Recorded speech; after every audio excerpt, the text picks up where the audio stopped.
Investment in securities are subject to market risk. Please carry out your due diligence and read all the related documents carefully before investing. Channel को subscribe करना ना भूलें और हमारे ताज़ा video सबसे पहले देखने के लिए बेल आइकन को दबाएं।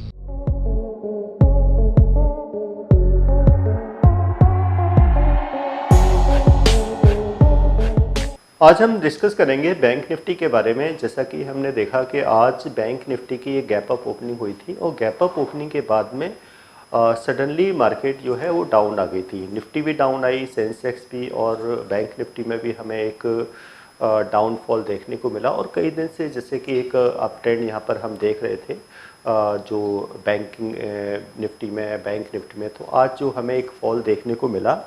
तो अगर हम एक सो टेक्निकल बेसिस पे समझने की कोशिश करें कि ये जो मार्केट में जो फॉल आया बैंक निफ्टी में, तो क्या इस फॉल को हम मार्केट में आइडेंटिफाई कर सकते थे या इसके बेसिस पर हम कोई ट्रेड ले सकते थे। तो डेफिनेटली हमें बहुत से ऐसे मार्केट में इस तरीके के सिग्नल हमें टेक्निकल के बेस पे मिलते हैं जहाँ से मार्केट का हमें ये देखते हैं कि मार्केट में यहाँ से अप या डाउन होने के चांसेस हो सकते हैं।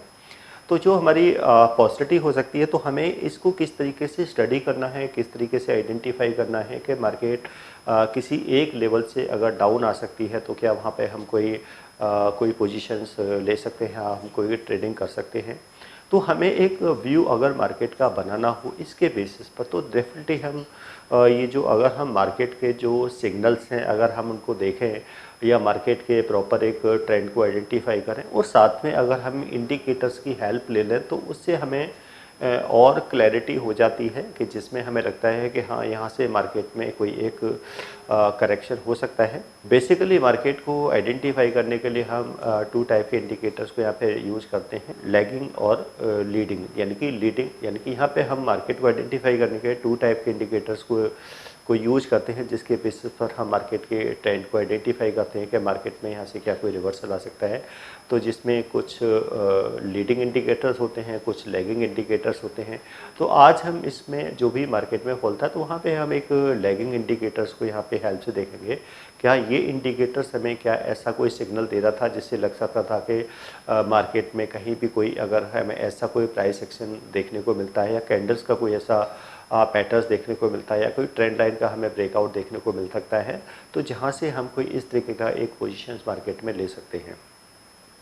तो ये एक स्टडी के लिए है, यानी कि हमारे, क्योंकि हम ऑलवेज, क्योंकि टेक्निकल एनालिसिस एक्चुअल में क्या है, क्योंकि जो पास्ट में जो एक्टिविटी हुई हैं अगर फ्यूचर में कुछ ऐसा होता है तो वही सेम मार्केट में सिचुएशन हो सकती है, या पास्ट में इस तरह के पैटर्न्स की फॉर्मेशंस पर मार्केट में कोई फॉल आया था या मार्केट अप गई थी, तो फिर से ऐसे इस तरह के कोई फॉर्मेशंस होती हैं, तो क्या हम इसे आइडेंटिफाई कर सकते हैं किसी स्टॉक्स में या इंडेक्स में यहाँ से प्राइस अप या डाउन हो सकता है। तो डेफिनेटली हम जो प्रीवियस जो हमारे कैंडल्स के पैटर्न्स हैं, जब उनको स्टडी करते हैं, जब उनकी बैक टेस्टिंग करते हैं, तो उसी से हमें आइडिया होता है कि फ्यूचर में आगे भी जब इस तरह की फॉर्मेशंस होंगी तो वो मार्केट में हमें इस तरह के इंडिकेशंस देंगी कि यहाँ से कोई भी इस तरह का ट्रेंड हो सकता है, अप या डाउन ट्रेंड हो सकता है। तो आज हम उसी का एनालिसिस जो है वो हम बैंक निफ्टी में कर रहे हैं, और बैंक निफ्टी में देखते हैं कि ये जो करेक्शन हुआ या पास्ट में, यानी कि अभी देख रहे हैं अगर फ्यूचर में फिर से कोई ऐसी फॉर्मेशंस होगी तो क्या इसके बेसिस पर हम मार्केट के कोई ट्रेंड को आइडेंटिफाई कर सकते हैं कि मार्केट में अब यहाँ से किस तरह का कोई रिवर्सल आ सकता है। तो ट्रेंड का मतलब यहाँ से रिवर्सल से भी है, क्या यहाँ से कोई रिवर्सल, यानी कि कोई अप ट्रेंड डाउन ट्रेंड में रिवर्स हो सकता है, या डाउन ट्रेंड अप ट्रेंड में हो सकता है, या फिर शॉर्ट टर्म कोई हमें यहाँ पे कोई करेक्शन एक देखने को मिल सकता है। तो यहाँ पे हम कोई इस तरह की कोई पोजीशन इन पैटर्न्स के बेसिस पे ले सकते हैं। तो डेफिनेटली हम यहाँ पर बैंक निफ्टी का चार्ट देख रहे हैं, और बैंक निफ्टी का यहाँ पर हम आवरली चार्ट की यहाँ पर हम स्टडी सबसे पहले तो हम क्या है यहाँ पर ये बैंक निफ्टी का चार्ट देख रहे हैं। तो ये बैंक निफ्टी का चार्ट है और हम यहाँ पर इसका ऐसे कोर्स के बारे में बात करना चाह रही हूं जिस कोर्स को करने के बाद आपके लिए सारे दरवाजे खुल जाते हैं। आप जो करना चाहें वो कर सकते हैं। आप इस फील्ड में जॉब करना चाहें आप जॉब कर सकते हैं। आप अपना खुद का ब्रोकिंग हाउस ओपन करना चाहें, आप अपना ब्रोकिंग हाउस ओपन कर सकते हैं। आप सेल्फ ट्रेडिंग करके पैसा कमाना चाहें, आप वो कर सकते हैं। आप फ्रीलांसिंग करना चाहें, वो कर सकते हैं। तो दोस्तों, ऐसी चीज आपको कहां मिलेगी जिसके बेसिस पर आप कुछ भी कर सकते हैं और बहुत सारा पैसा अर्न कर सकते हैं। कोर्स का नाम है advance diploma in financial market management. Advance diploma in financial market management जो कोर्स है, ये NIFM national institute of financial market का सबसे बेस्ट कोर्स है, क्योंकि जिस भी स्टूडेंट ने ये कोर्स किया है वो आज बहुत ही अच्छे लेवल पर जॉब कर रहा है। Advance diploma in financial market management के कोर्स की ड्यूरेशन है 1 ईयर, और 1 ईयर के अंदर हम लोग आपको वो सारी चीजें सिखाते हैं जो चीजें रिक्वायर्ड होती है इस इंडस्ट्री में एंटर करने के लिए। इस कोर्स के 5 लेवल्स होते हैं, जिसमें हम लोग बेसिक से लेके एडवांस तक सब चीजें सिखाते हैं। और दोस्तों, हमारे यहाँ पे जो हमारे टीचर्स हैं वो बहुत ही एक्सपीरियंस टीचर्स हैं। 15-15, 20-20 साल के साथ उनका एक्सपीरियंस है और उनको इसी मार्केट का एक्सपीरियंस है। प्रैक्टिकली वो लोग आपको टीच करेंगे और they are very down to earth. आपको किसी भी टाइम पर कोई भी डाउट है, कोई भी क्वेरी है, आप एक चीज को अगर 10 बार भी पूछेंगे तो वो आपको बड़ी ही इजीली आपके डाउट्स क्लियर करेंगे। आवरली चार्ट्स को स्टडी कर रहे हैं तो यहाँ पर देख रहे हैं कि निफ्टी का एक हमें अप ट्रेंड देखने को मिल रहा है। तो यहाँ पे देख रहे हैं कि प्रॉपर क्या था, ये अप ट्रेंड मार्केट का चल रहा है। अप ट्रेंड क्या है? मार्केट का अप ट्रेंड। और अप ट्रेंड किसे कहते हैं कि जब मार्केट में हायर लोज की फॉर्मेशन होती है। हायर लोज की क्या है? ये एक लो है, फिर ये हायर लो है, ये हायर लो है, ये हायर लो है। तो ये हायर लोज की फॉर्मेशन होती है। तो इस तरीके से यहाँ पर हम एक ट्रेंड लाइन को ड्रॉ कर सकते हैं और इस लाइन को कहते हैं अप ट्रेंड, यानी कि इसको क्या कहेंगे? ये है अप ट्रेंड लाइन। तो यानी कि एक तो क्या है, यहाँ पे हमें अप ट्रेंड लाइन देखने को मिल रही है, यानी कि मार्केट में एक हाई लोज की फॉर्मेशन हो रही है। तो ये तो था ट्रेंड लाइन को जो हमने यहाँ पे ड्रॉ कर दिया। अब इसके साथ में देखेंगे कि क्या जो इंडिकेटर्स है, जो लैगिंग इंडिकेटर, यानी कि लैगिंग इंडिकेटर्स के लिए यहाँ पे हमने जो इंडिकेटर है वो MACD इंडिकेटर्स को यहाँ पे यूज़ किया है। तो इसके बेसिस पे देखेंगे क्या इंडिकेटर्स भी हमें कुछ इसी तरीके के इंडिकेशंस दे रहा है कि मार्केट में ये अप ट्रेंड कंटिन्यू रहेगा या यहाँ से कोई एक मार्केट में रिवर्सल आ सकता है। तो जब हमने इंडिकेटर्स को देखा तो इंडिकेटर्स में हमें यहाँ पर एक नेगेटिव डाइवर्जेंस देखने को मिल रहा था, यानी कि तो यहाँ पे जब हमने MACD इंडिकेटर्स को देखा तो MACD इंडिकेटर्स को देखा तो प्राइस तो अब जा रहा था, लेकिन इंडिकेटर उस तरीके से नहीं। इंडिकेटर्स में हमें यहाँ पर एक नेगेटिव डाइवर्जेंस देखने को मिला, यानी कि जो नेगेटिव, यानी कि जो है इसके हिस्टोग्राम है वो एक नेगेटिव डाइवर्जेंस दे रहे थे। यहाँ पे क्या कहेंगे, ये प्राइस तो क्या है, ये एक प्रॉपर एक अप ट्रेंड हमें यहाँ पे दिखाई दे रहा है, लेकिन इंडिकेटर्स में हमें यहाँ से एक ये डाउन ट्रेंड हमें यहाँ पे देखने को मिला था। तो यानी कि इसको क्या है, ये बिल्कुल अपोजिट डायरेक्शन में थे।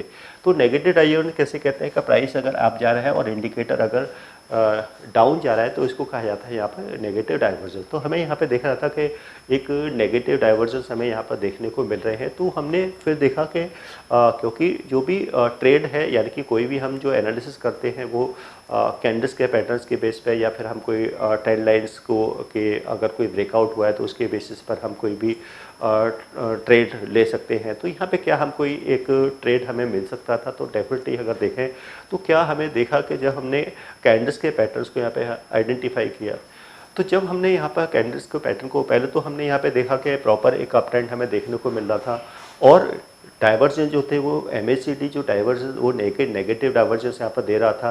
तो यहाँ देखा कि हमें एक टॉप पर एक स्पिनिंग टॉप कैंडल की फॉर्मेशन हमें यहाँ पे देखने को मिली, यानी कि एक स्पिनिंग टॉप कैंडल्स हमें फॉर्मेशन को देखने को मिली, जिसका जो हाई था, यानी कि इसका जो हाई था वो एक अनब्रेकेबल था, यानी कि हाई यहाँ पर अनब्रेकेबल था। अब उसके बाद में जब भी हम कोई कैंडल्स का पैटर्न्स यहाँ पर देखते हैं तो उसमें हमें फिर ये देखना होता है कि कोई एक कन्फर्मेशंस हमें यहाँ पर कोई होनी चाहिए। अब कन्फर्मेशंस के लिए क्या है कि एक बेरिश कैंडल की फॉर्मेशन होनी चाहिए। तो फिर हमने यहाँ पे देखा कि एक बेरिश कैंडल की भी फॉर्मेशन हो गई थी। तो देखें कि जो सेकंड जो कैंडल थी, यानी कि जो हमें रेड कैंडल दिखाई दे रही है वो एक कन्फर्मेशन कैंडल थी।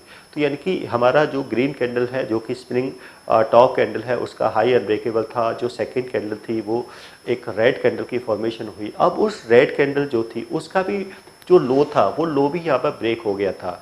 अब लो ब्रेक होने के बाद में क्या होता है, यहाँ पर एक लगता है कि प्राइस डाउन जाएगा तो यहाँ पर एक सेल का ट्रेड बनता है। तो यहाँ पर एक कंफर्मेशन इस तरीके से हो गई थी कि हाँ यहाँ से अब प्राइस का करेक्शन देखने को मिल सकता है। तो यहाँ पे हमें दो कंफर्मेशन ट्रेड को देखने को मिली। एक तो क्या था कि जो इंडिकेटर था वो हमें यहाँ पर एक नेगेटिव डाइवर्जेंस का इंडिकेशंस दे रहा था। सेकेंडली यहाँ पर क्या था कि क्योंकि प्राइस प्रॉपरली अप ट्रेंड में था और टॉप पर एक शिवनिंग टॉप कैंडल की फॉर्मेशन हुई जिसका हाई अनब्रेकेबल था, और साथ में क्योंकि कंफर्मेशन भी आ गई थी, क्योंकि रेड कैंडल की फॉर्मेशन भी हो गई थी। NIFM के पास बहुत सारे कोर्सेज हैं, जिनमें से एक कोर्स के बारे में मैं अभी आपको इस वीडियो के माध्यम से बताना चाहती हूँ। कोर्स का नाम है advance level of smart investor. ये जो कोर्स है उन्हीं लोगों के लिए बनाया गया है जो इस मार्केट में काम करना चाहते हैं, इस मार्केट से पैसा कमाना चाहते हैं। क्या क्या चीजें जरूरी होती हैं ट्रेडिंग करने के लिए या इन्वेस्टमेंट करने के लिए, वो सारी चीजें हम लोग अपने इस कोर्स के माध्यम से आपको सिखाते हैं। सबसे पहले इस मार्केट में एंटर करने से पहले हमें बेसिक चीजों की नॉलेज होना बहुत जरूरी है। जैसे कि हमें पता होना चाहिए इक्विटी मार्केट क्या है, हमें पता होना चाहिए फ्यूचर एंड ऑप्शन मार्केट क्या है, कमोडिटी मार्केट क्या है, करेंसी मार्केट क्या है, इंडियन मार्केट्स क्या होती हैं, बाहर की मार्केट्स क्या होती हैं, उनमें किस तरीके से काम होता है, कैसे काम होता है, कैसे चीजों को खरीदना है, कैसे बेचना है। दोस्तों, इन सभी चीजों के लिए हमारा एक ऑल इन वन कोर्स है जिसका नाम है advance level of smart investor. Advance level of smart investor के अंदर हम लोग 70% प्रैक्टिकल ट्रेनिंग देते हैं, आप खुद चीजों को प्रैक्टिकली समझ सकें। NIFM की बहुत सारी ब्रांचेस हैं। हमारे जो ट्रेनर्स हैं वो मार्केट के एक्सपर्ट्स हैं जिनके पास 15 से 20 साल का एक्सपीरियंस है। वो सारा का सारा एक्सपीरियंस आपको इस कोर्स के माध्यम से वो अपना शेयर करेंगे। और उसके बाद में जो ट्रेंड लाइन थी उस ट्रेंड लाइन का भी यहाँ पर क्या हो गया, ब्रेकआउट हो गया, यानी कि ट्रेंड लाइन का भी ब्रेकआउट हो गया। यानी पे हमारे पास यहाँ पर 3 इस तरह की कंफर्मेशन थी कि यहाँ पर हो सकता है कि यहाँ पर एक प्राइस का करेक्शन आ सकता है, यानी कि प्राइस यहाँ पे डाउन जा सकता है। तो डेफिनेटली वही हुआ, वही देखने को मिला और प्राइस यहाँ पे डाउन आया, यानी कि उस कैंडल की फॉर्मेशन के बेस पर और ट्रेंड लाइन के ब्रेकआउट के और जो इंडिकेटर जो कंफर्मेशन यहाँ पर दे रहा था। तो इस तरीके की जो फॉर्मेशंस होती है वो हमें एक कंफर्मेशन देती है कि यहाँ से अगर कुछ ऐसी कंफर्मेशन जब बॉटम में बनती है तो वहाँ से लगता है कि प्राइस अब जा सकता है, या इस तरह की जो फॉर्मेशन होती है जब टॉप पर बनती है तो वहाँ से हमें एक रिवर्सल यहाँ पे देखने को मिलता है। तो ऑलवेज जब भी हम कोई प्राइस यानी कि मार्केट में कोई एंटर ले, यानी कि जो बाई का ट्रेड होना चाहिए वो बिल्कुल बॉटम से होना चाहिए, या सेल का ट्रेड होना चाहिए तो बिल्कुल टॉप से यानी कि हाई से होना चाहिए। तो ये जो पैटर्न्स हैं हमें इस तरह की अपॉर्चुनिटीज देते हैं कि यानी कि अगर हमारी सेलिंग हो तो बिल्कुल हाई से हो, यानी कि अगर हमारी बाइंग हो तो बिल्कुल बॉटम से हो। तो डेफिनेटली जब हमें इन कैंडल्स यानी कि इंडिकेटर्स, कैंडल्स, ट्रायंगल्स, ये सब फॉर्मेशन को जब हम एक साथ यूज करते हैं तो डेफिनेटली यहाँ पे हमें एक अच्छे ट्रेड हमें यहाँ पे मिल जाते हैं, और जिसके बेसिस पर हम एक ट्रेड में एंटर लेके एक अच्छा रिटर्न्स यहाँ पर जनरेट कर सकते हैं। तो ये एक ऐसा फॉर्मेशन है जो कभी भी अगर किसी भी इंडेक्स में या स्टॉक्स में या किसी इवन जो कमोडिटीज हैं वहाँ कहीं भी मिलती हैं, तो यहाँ पे इसके बेसिस पर भी कोई भी एक एंट्री ली जा सकती है, चाहे वो टॉप से हो या फिर वो बॉटम से हो। तो ये एक ऐसा पैटर्न था जो मैंने अभी आपके साथ डिस्कस किया है। तो डेफिनेटली इस तरह के पैटर्न्स के बेसिस पर एक अच्छी एंट्री जो है यहाँ से ली जा सकती है। जो हमारे जो टारगेट जो स्टॉप लॉस है वो अपना सेट कर सकते हैं, जैसा कि हम अपनी स्टडी में डिस्कस करते हैं कि जो एंट्री है वो कहाँ से होना चाहिए, स्टॉप लॉसेस हमें किस तरीके से सेट करने हैं और टारगेट्स क्या होना चाहिए। तो ये सब स्टडी का पार्ट है। जब आप प्रैक्टिस करते हैं तो डेफिनेटली यहाँ पे टारगेट को भी आइडेंटिफाई किया जाता है, स्टॉप लॉस को भी सेट किया जाता है, और प्रॉफिट ट्रेडिंग भी होती है। जब हम स्टॉप लॉस को ट्रेल करते हैं तो एक बिग प्रॉफिट भी इस तरह के पैटर्न्स के फॉर्मेशंस के बेस पर यहाँ पर लिए जा सकते हैं।